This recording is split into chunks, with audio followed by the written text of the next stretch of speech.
जी, उम्मीद है कि आप सब लोग खैरियत से होंगे। आज की इस वीडियो के अंदर मैं आपके साथ थोड़ी-सी इन्फॉर्मेशन शेयर करूँगा अमेरिका के हवाले से। पाकिस्तान में तो आप सुनते रहते हैं कि हमारी सियासत के अंदर फ़ौज मुदाखलत करती है, लेकिन इस वक़्त अमेरिका में क्या सिचुएशन है? इंतखाबात के बाद से प्रेज़िडेंट ट्रंप साहब किस किस्म के इल्ज़ामात लगा रहे हैं या इंतखाबात के पहले वो किस किस्म के इल्ज़ामात लगा रहे थे? वहाँ पे क्या सिचुएशन बनी? वहाँ पे कैपिटल हिल पे जो हमला हुआ, लोग जो एहतजाज करते हुए उस इमारत के अंदर घुस गए, उसमें कौन मुलविस हो सकता है, उसके पीछे किसका हाथ हो सकता है, और उसके साथ साथ थोड़ी सी इंफॉर्मेशन मैं आपके साथ शेयर करूंगा पाकिस्तान के हवाले से भी। अगर हम अमेरिका की बात करें, जिस तरह आपको मालूम है कि जब से इंतखाबात खत्म हुए हैं, प्रेसिडेंट ट्रंप साहब ने इनकार कर दिया है उनका नतीजा मानने से, और अभी भी वो इस बात पे बजिद हैं कि ये इंतखाबात उनसे चुराए गए। उसके बाद वो एहतजाज के हवाले से बातचीत करते रहे, उनके सपोर्टर्स भी इस हवाले से सोशल मीडिया के ऊपर और मेन स्ट्रीम मीडिया के ऊपर आके अपना जो एंगर था उसको निकालते रहे। वो कहते रहे कि हम एहतजाज करेंगे, लेकिन उसके बावजूद जिस दिन वहां पे वोटों की गिनती होनी थी, वहां पे सारा इजलास जारी था, जहां पे जो बाइडेन साहब की सदारत का बाकायदा तौर पे ऐलान किया जाना था कैपिटल हिल की बिल्डिंग में, तो वहां पे सिक्योरिटी के इंतजामात उस तरह नहीं थे जिस तरह की इतलात थी। उसके बावजूद वहां पे नेशनल गार्ड का ना होना, वहां पे फौज का ना होना, अब तो वहां पे आपको फौजी दस्ते नजर आ रहे होंगे, तस्वीर भी नजर आ रही होंगी, और वो अब क्यों लीक की जा रही हैं, वो अब क्यों सामने लाई जा रही हैं, उस हवाले से भी आगे जाके मैं आपको थोड़ी सी इंफॉर्मेशन बताऊंगा। और यहाँ पे एक इंपॉर्टेंट चीज ये है कि अमेरिका वो मुल्क है जो दुनिया भर में होने वाले इंतखाबी अमल में ना सिर्फ मुदाखलत करता है, वहाँ पे पॉलिटिकल इंजीनियरिंग करता है, वहाँ पे बगावतें करवाता है, वहाँ पे सियासी एहतजाज करवाता है। साउथ अमेरिका से लेके मिडल ईस्ट तक, Japan, Philippines, Bay of Pigs, Lebanon, Iran, जहाँ पे अमेरिका ने बराह रास्त मुदाखलत की, उसकी एजेंसियों ने मुदाखलत की, कहीं पे रजीम चेंज की, कहीं पे इंतखाबी अमल के अंदर उन्होंने मुदाखलत की, कहीं पे उन्होंने पॉलिटिकल मूवमेंट्स चलवाई, कहीं पे उन्होंने एहतजाज करवाए। और एक अंदाजे के मुताबिक अब तक अमरीकी हुकूमत और अमरीकी एजेंसियां कम से कम 80 दफा दूसरे ममालिक के अंदर इस हवाले से मुदाखलत कर चुकी हैं। अब यहाँ पे क्वेश्चन ये है कि वो एजेंसियां, वो मुल्क जो पूरी दुनिया के अंदर इस तरह के वाकयात करवाता है, इस तरह की मूवमेंट्स बनवाता है, इस तरह के हमले करवाता है,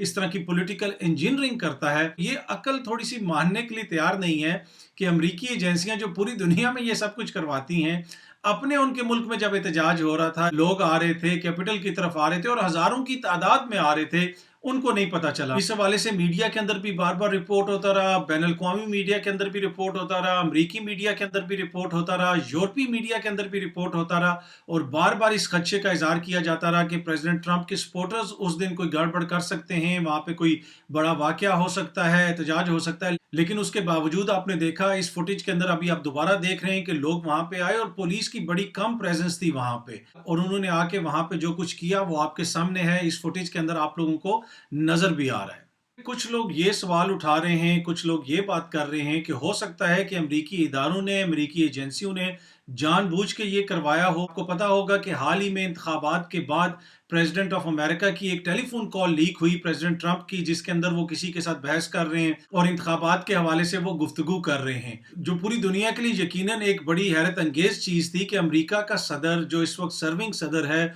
उसकी कॉल किसी ने रिकॉर्ड कर ली, रिकॉर्ड करके लीक भी कर दी, एजेंसियों को नहीं पता चला, हुकूमती इदारों को नहीं पता चला, जिसका मतलब है या तो वो फिर इसमें मुलविस हैं या फिर वो इनकॉम्पिटेंट हैं। प्रेसिडेंट ट्रंप का मौकिफ रहा है कि इदारे मेरे हवाले से खबरें वगैरह लीक करते हैं और मेरे खिलाफ साजिशों में मुलविस हैं। अब इस वाक़े के बाद हुआ यह है कि प्रेसिडेंट ट्रंप साहब की दोबारा इम्पीचमेंट हो रही है, मुआवजा हो रहा है, ऐवान नुमाइंदगान ने उसकी मंजूरी दे दी है मुआवजे की, इम्पीचमेंट की, और अब ऐवान बाला सेनेट के अंदर उसका मुकदमा चलेगा, ट्रायल चलेगा। हिस्ट्री में पहले अमरीकी सदर बन गए हैं जिनके खिलाफ 2 दफा इम्पीचमेंट की, मुआवजे की कार्रवाई होगी। तो ये एक बड़ा इंपॉर्टेंट फैक्टर है, और लगता है ऐसा है कि वो इदारे, वो लोग जो प्रेसिडेंट ट्रंप साहब की पॉलिसीज से खुश नहीं थे, वो उनको निशाने इबरत बनाना चाहते हैं, उनको एक मिसाल बनाना चाहते हैं उन लोगों के लिए जो रियासत को चैलेंज करेंगे, चाहे वो कितने भी इंपॉर्टेंट हों, चाहे वो कितने भी ताकतवर हों, वो कितने भी बड़े ओहदे पे फाइज हों, अगर वो रियासत को चैलेंज करेंगे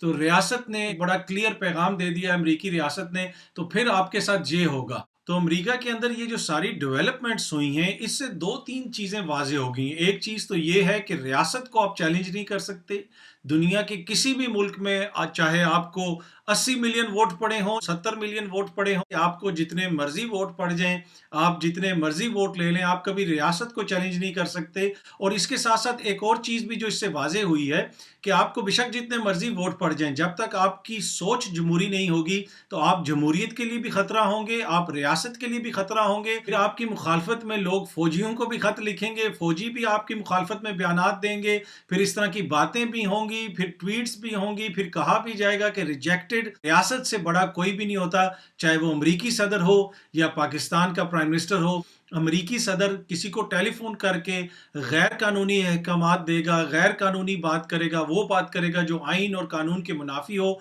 तो वो कॉल फिर रिकॉर्ड भी होगी, वो लीक भी होगी। पाकिस्तान के अंदर भी हुक्मरान अगर जजों को फ़ोन करके कहेंगे कि भाईजान कह रहे हैं कि ये फैसला कर दें, वो फैसला कर दें, वो कॉल्स भी रिकॉर्ड भी होंगी, फिर वो लीक भी होंगी। ये जमहूरियत के खिलाफ साजिश नहीं होती, ये किसी शख्स के खिलाफ साजिश नहीं होती, ये जमहूरी निज़ाम को, रियासत के निज़ाम को, उसको बचाने की कोशिश होती है और रियासत के साथ ये वफादारी होती है। बहुत शुक्रिया।